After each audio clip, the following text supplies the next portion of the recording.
विधायक अनुभा मुंजारे ने उठाए नक्सल मुक्त होने को लेकर सवाल।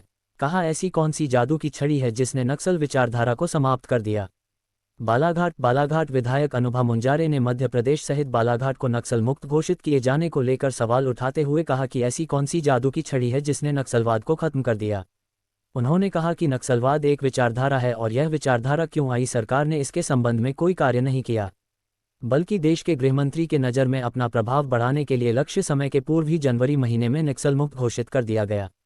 विधायक अनुभा मुंजारे ने कहा कि वह बंदूक व हिंसा का कतई समर्थन नहीं करती है, लेकिन नक्सलवाद के कारण की ओर जाने की जरूरत है। बालाघाट जिले के दक्षिण बहर, बिरसा व परसवाड़ा, लांजी, किरनापुर क्षेत्र में कई मूलभूत सुविधाओं की आवश्यकता है। सड़क, बिजली व पानी सहित स्वास्थ्य सेवा नहीं है या फिर उनसे वहां के आदिवासी व बैगा परिवार वंचित हैं। रोजगार के अभाव में वे पलायन कर रहे हैं। इसे सरकार ने दूर नहीं किया है। विधायक अनुभा मुंजारे ने प्रदेश के विधानसभा सत्र के दौरान यह बातें रखते हुए कहा कि नक्सलियों का मारने के नाम पर फर्जी मुठभेड़ की गई है, जिसकी जांच होने चाहिए। पुलिस ने फर्जी मुठभेड़ कर आदिवासियों को मार दिया, जिनके नाम पर पुलिस ने मेडल व पदोन्नति प्राप्त कर ली, लेकिन जिन्हें मारा गया उनको व उनके परिवार को न्याय कहाँ मिला है। अब इसकी जांच कौन करेगा? सही में जांच हो जाए तो इन मुठभेड़ की हकीकत सामने आ जाएगी। विधायक अनुभा मुंजारे ने कहा कि जिले में आदिवासियों व बैगा परिवारों को प्रताड़ित किया जाता है। पुलिस का खौफ उन क्षेत्रों में जारी है। उनके बीच जाऊं तो वे अपनी बातें नहीं रख पाते हैं। ऐसे सीधे लोग हैं जहां पर पुलिस की मनमानी चल रही है। विधायक अनुभा मुंजारे ने कहा कि प्रदेश की मुख्यमंत्री डॉक्टर मोहन यादव की सरकार ने अपनी वाहवाही बटोरने के लिए ही नक्सल मुक्त करने की घोषणा की है। सरकार इतनी ही गंभीर है तो वह यहां पर हुई मुठभेड़ की निष्पक्ष जांच कराए।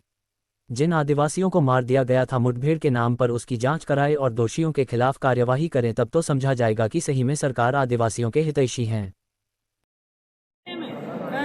नक्सलवाद की जो समस्या रही है वो समस्या का समापन करने की घोषणा अभी राज्य सरकार ने कर दी है। जो कि केंद्रीय गृह मंत्री श्री अमित शाह जी ने एक लक्ष्य दिया था मध्य प्रदेश सरकार को कि भाई आपके मध्य प्रदेश में नक्सलवाद या पूरे देश में नक्सलवाद अगर है तो 2026 मार्च तक नक्सलवाद समाप्त हो जाना चाहिए समूल।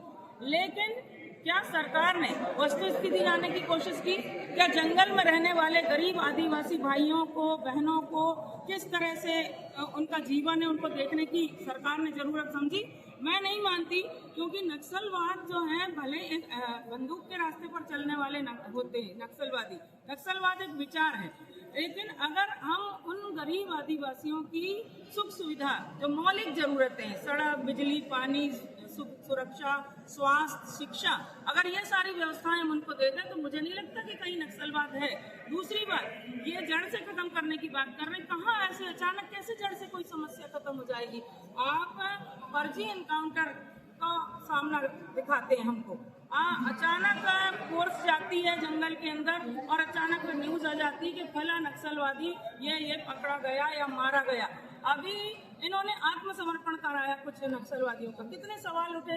एक 18-19 साल की एक इतनी छोटी सी लड़की जो इतनी भारी बंदूक उठा नहीं सकती, उसको आत्मसमर्पित करा रहे हैं। सबके मन में सवाल आया कि ये नक्सलवादी कैसे हो सकती, इतनी भारी बंदूक जो और उठा नहीं पा रही, वो लेके जंगल में कैसे चलती होगी?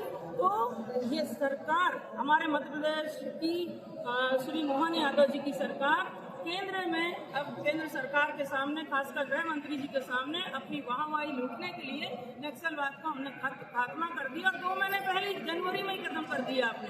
ये ऐसा बोल रहे हैं, जबकि हमारे बालाघाट जिले में दक्षिण बहियर के इलाके में जो घना जंगल का इलाका है, मेरा तो आपसे निवेदन है कि आप लोग आए, पधारें, हम आपको जंगल घुमाएंगे। वहाँ इतना शोषण, इतना जुल्म, इतनी जानती और मूल आदिवासी बैगा समुदाय के वहाँ पे निवास करते हमारे भाई बहन लोग, उनको अचानक उन पर टारगेट किया जाता है। उनमें से कितने लोगों को फर्जी इनकाउंटर में मार दिया जाता है और भय और दहशत का ऐसा माहौल कि आप भी जाएंगे तो आपके सामने मुंह नहीं खोल पाएंगे घबराहट में। हम भी जाते हैं, हमारे सामने वो खुल के नहीं बता पाते। तो मेरा तो कहना है ये जांच का विषय, इसको मानव अधिकार आयोग में को संज्ञान लेना चाहिए और इसका पूरा जांच हो तो कितने असंख्य फर्जी इनकाउंटर आपके सामने आएंगे। और इसमें बालाघाट जिले की पुलिस प्रशासन हो चाहे मध्य प्रदेश शासन, इनको सबकी जो सच्चाई हो सामने आ जाएगी। बहुत बढ़िया।